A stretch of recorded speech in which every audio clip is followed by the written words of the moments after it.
अस्सलामुअलैकुम। ओशिन एक बार फिर आपकी खिदमत में हाजिर है। आज की कहानी का नाम है रात की रानी। रात गहरी होते ही वो मखसूस खुशबू चारों तरफ फैल गई थी।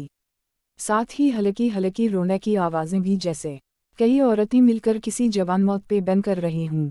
शदीद सर्दी की वजह से गाँव के लोग अपने अपने घरों में दबके हुए थे। गाँव के लोगों के लिए ये आवाज़ें कोई नई बात नहीं थी। कई साल हो गए थे वो ये दहशतनाक आवाज़ें सुनते आ रहे थे।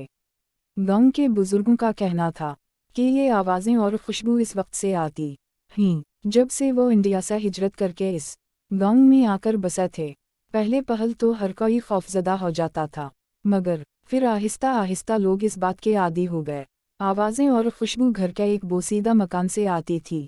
ये मकान बरसों से बंद पड़ा था। सुनने में आया था कि तकसीम हनद से कबल इस गाँव में हिंदू आबाद थे। उसी गाँव में राजेश नाम का एक हिंदू भी रहता था, जिसकी जानकी नाम की एक खूबसूरत बेटी थी। 2 कमरों पर मुश्तमिल ये घर अगरचे कच्चा था, मगर जानकी इसे इतना साफ सुथरा रखती थी कि गाँव के पक्के मकान भी इसके सामने हैच लगते थे। जानकी ने अपने घर को सजाने के लिए बहुत से फूल बोटे लगा रखे थे, जिनमें एक बेल रात की रानी की भी थी।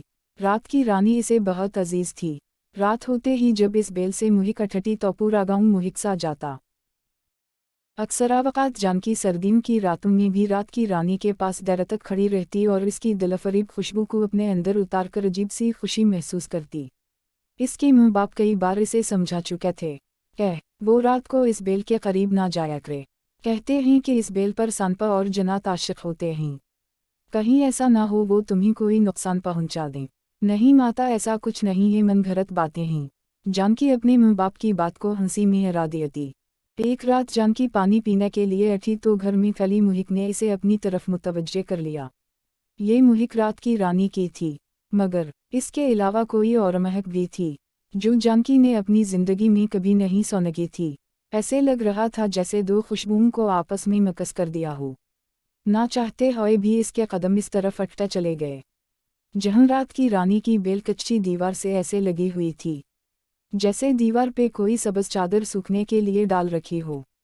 जानकी के करीब जाते ही बेल में सरसराहट सी हुई, जैसे कोई चीज़ सरक कर बेल के पीछे गई हो। जानकी के बढ़ते कदम रुक गए। वो आने की फाड़े अंधेरे में बेल को देखने की कोशिश कर रही थी, मगर इसे अंधेरे में हल्के से चमकते दो जुगनू के अलावा और कुछ नहीं आया। जुगनू पहले भी इस पर मनडलाते रहते थे, मगर वो एक जगह नहीं टिकते थे।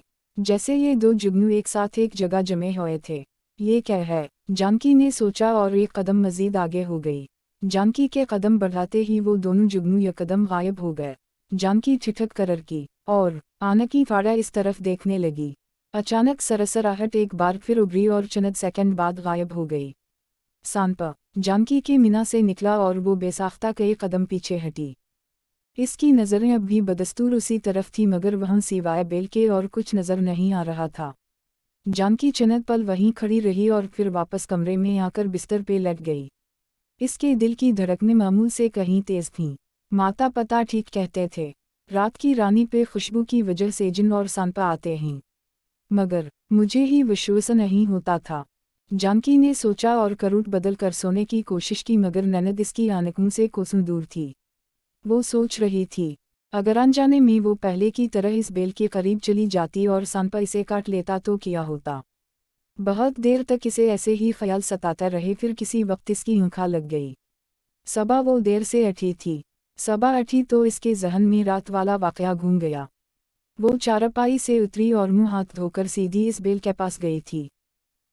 बेल से कुछ दूर खड़ी होकर उसने गहरी नज़रों से सांपा के निशाने खोजने की कोशिश की, मगर ज़मीन कच्ची होने के बावजूद इसे ऐसा कोई निशान नहीं मिला जिससे ये पता चलता कि यहाँ से कोई सांपा रंग कर गया हो।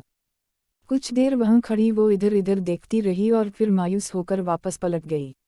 शायद मेरा वहम हो, जानकी ने सोचा, मगर दिमाग ये मानने को तैयार नहीं था।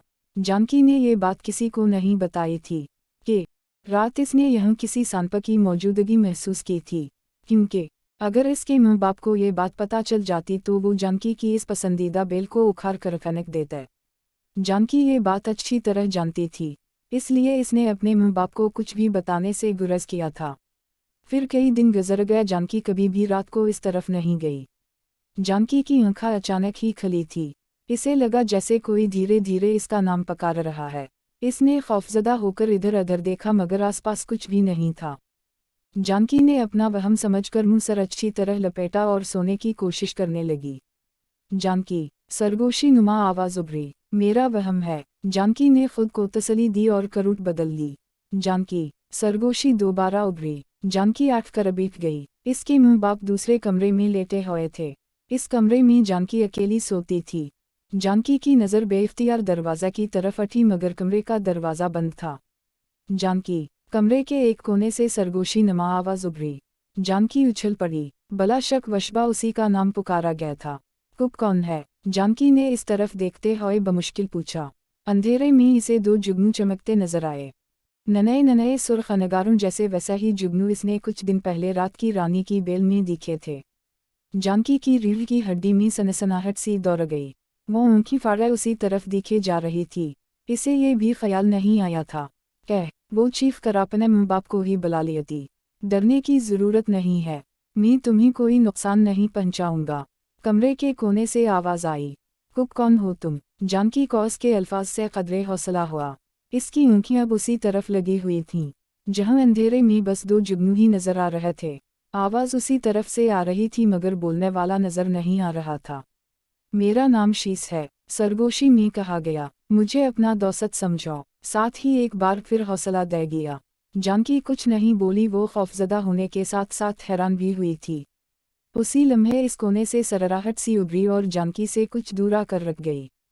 खौफ के मारा जानकी के मिना से चीख निकलता निकलता रह गई। एक तवील सिया सांपा अपना आधा धर उठाया जानकी की तरफ देख रहा था। अंधेरे में इसकी चमकती आँखें दो जगनुओं की तरह लग रही थी। जानकी के देखते ही देखते वो सांपा एक खूबसूरत नौजवान में तब्दील हो गया। कमरा एक अजीब सी दिलकश मुहिक से भर गया। ऐसी मुहिक जानकी ने इस रात भी महसूस की थी जिस रात इसे बेल के पास सांपा की मौजूदगी का शिक हुआ था। जानकी को जैसे सकता हो गया था। वो मिना खोले बेयकीनी से इसको देखे जा रही थी। मेरा नाम शीस है, नौजवान ने मुस्कुराकर अपना नाम दोबारा बताया। मैं जनू के एक मुसलमान कबीले से हूँ। खुशबू हमें बहुत पसंद है और उसी वजह से मैं आज यहाँ हूँ।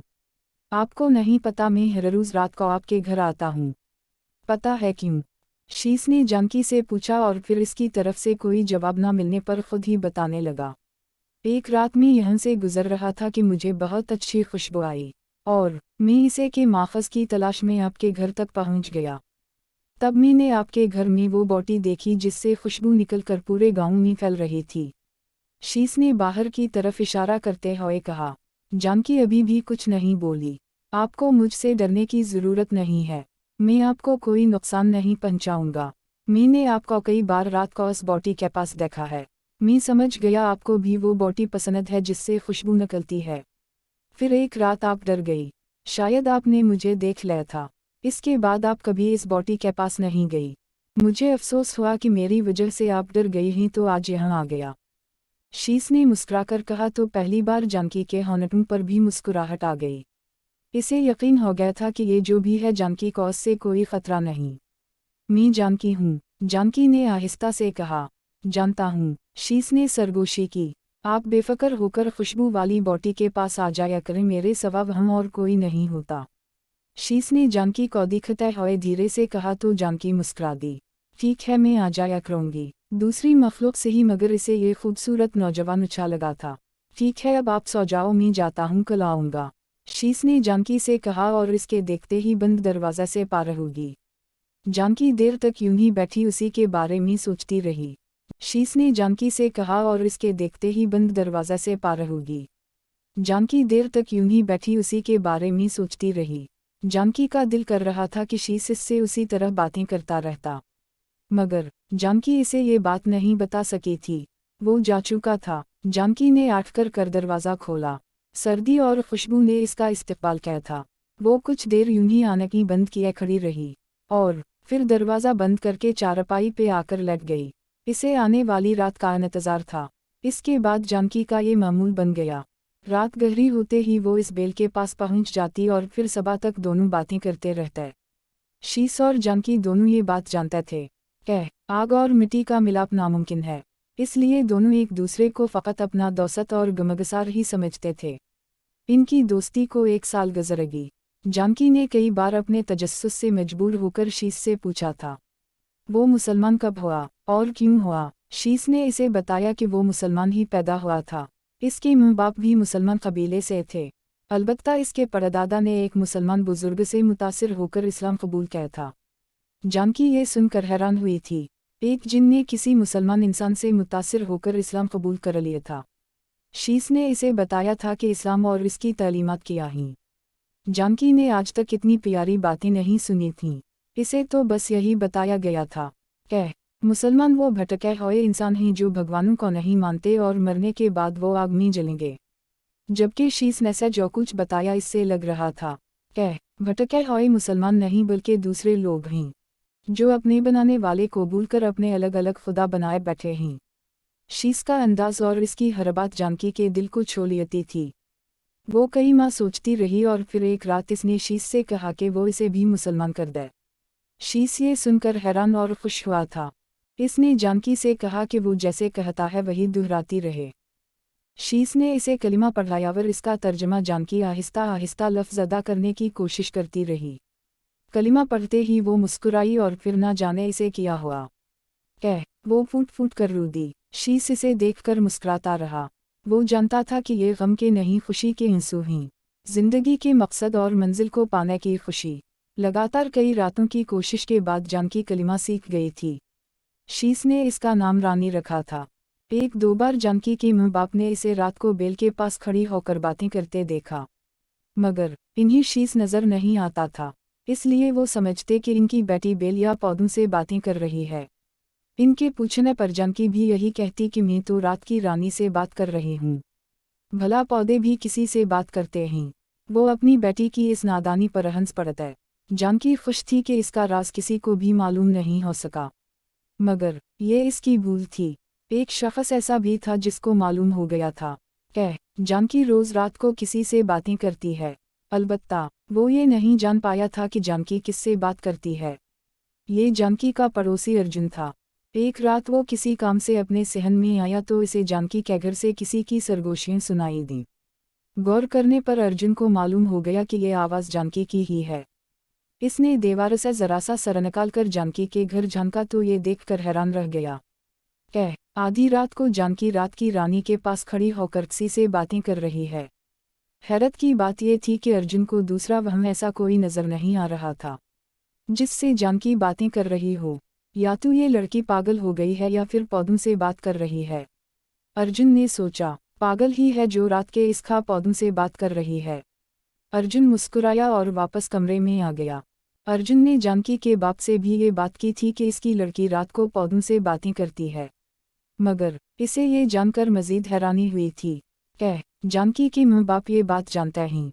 2-4 रातें गुजर गई। अर्जुन भूल गया कि इसने जानकी को बातें करते देखा था। एक रात वो लौट घर आया था।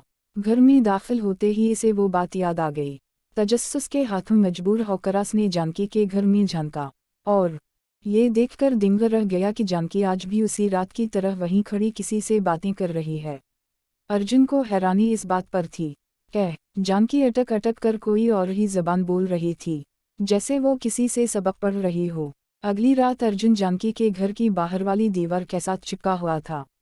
ये वही दीवार थी जिस पर रात की रानी फैली हुई थी। रात गहरी होते ही रात की रानी की खुशबू के साथ वहाँ एक और दिलकश महक फैल गई। एन उसी लम्हे इसे अंदर घर से किसी के कदमों की हल्की सी आवाज़ सुनाई दी, जो इस दीवार के पास आकर रख गई थी। अस्सलाम अलैकुम। अर्जुन अच्छी तरह पहचानता था कि यह आवाज़ बिलाशुबा जानकी की ही थी। अर्जुन को इस बात हैरत थी कि जानकी ने मुसलमानों की तरह सलाम क्यों और किसको किया था। अर्जुन को सलाम का जवाब सुनाई नहीं दे था। कुछ देर बाद इसे जानकी की एकतरफा आवाज़ आती रही। कभी कभी वो हंस पड़ती थी। अजीब बात यह थी कि अर्जुन को दूसरी कोई आवाज़ नहीं आ रही थी। ऐसे लग रहा था जैसे जानकी दीवार से बातें कर रही हो। वो उसी शशवपिंज में था कि क्या करे। एन उसी लम्हे इसे जानकी की आवाज़ आई और इस बार जो कुछ जानकी कह रही थी, इसे सुनकर अर्जुन पे जैसे बिजली आ गई थी। वो अच्छी तरह जानता था कि ये मुसलमानों का कलिमा है। इसने कई बार मुसलमानों को ये पढ़ते सुना था और जहाँ तक अर्जुन ने सुना था इसके मुताबिक ये पढ़ने वाले का धर्म भ्रष्ट हो जाता था, यानी वो हिंदू नहीं रहता था। जानकी कलिमा पढ़ रही है। अर्जुन से सोचा, तो कयावा मुसलमान हो गई, मगर क्यों और कैसे? अगले दिन ये खबर पूरे गांव में फैल गई थी। राजेश की बेटी जानकी मुसलमान हो गई है। जो भी हिंदू सुनता कानून को हाथ लगाता। जानकी के माँ बाप तक भी ये बात पहुंच गई थी। इसके माँ बाप सीधे साधा इंसान थे। लोगों की बातों से इन्हें लगता था कि इनकी इकलौती बेटी अब नरक में जलेगी, और वो ये हरगिज़ बर्दाश्त नहीं कर सकते थे। इन्होंने जानकी से कहा कि वो तो कभी घर से भी नहीं निकली, फिर वो कैसे मुसलमान हो गई? लोग झूठ बोल रहे हैं ना? मगर जानकी के जवाब से दम बखुद रह गए। नहीं माता, पता ये सच है। जानकी ने अज़्म से कहा। फिर इन्हें सारी बात बता दी। शीश के बारे में जानकर वो खौफजदा हो गए।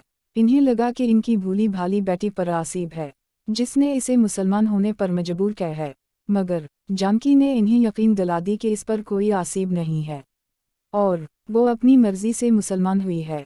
अल्लाह जब किसी को चुन लेता है तो इंसानों समेत अपनी जिस मखलूक से चाहे इसे हिदायत बख्श दे।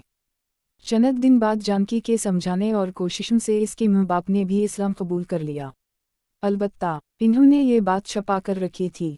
इनका इरादा था कि जल्द यहाँ से किसी मुसलमानों के गाँव में चले जाएंगे, जहाँ इन्हें किसी से कोई खतरा नहीं होगा, वरना वो जानते थे कि यहाँ लोग इनको अब चैन से नहीं रहने देंगे।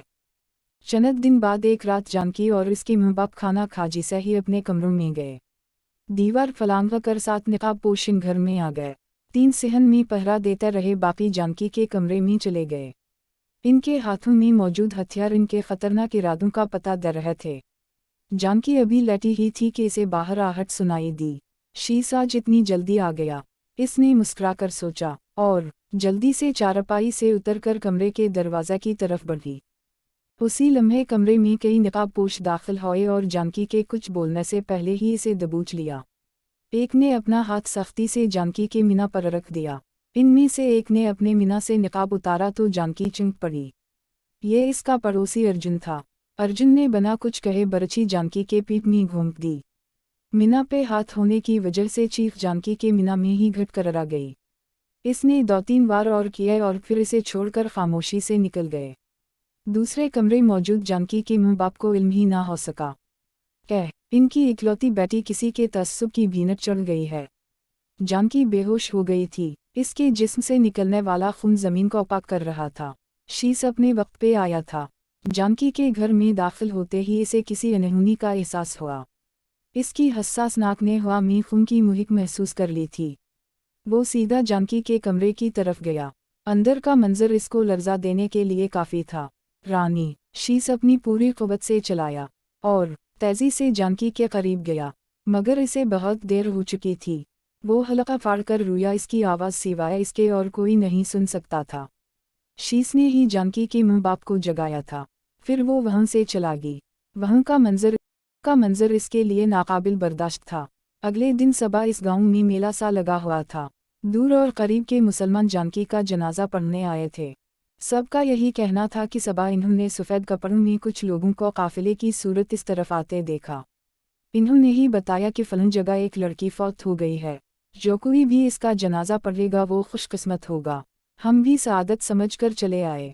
जानकी को इसके घर में ही इसकी पसंदीदा बेल रात की रानी के करीब दफना दिया गया।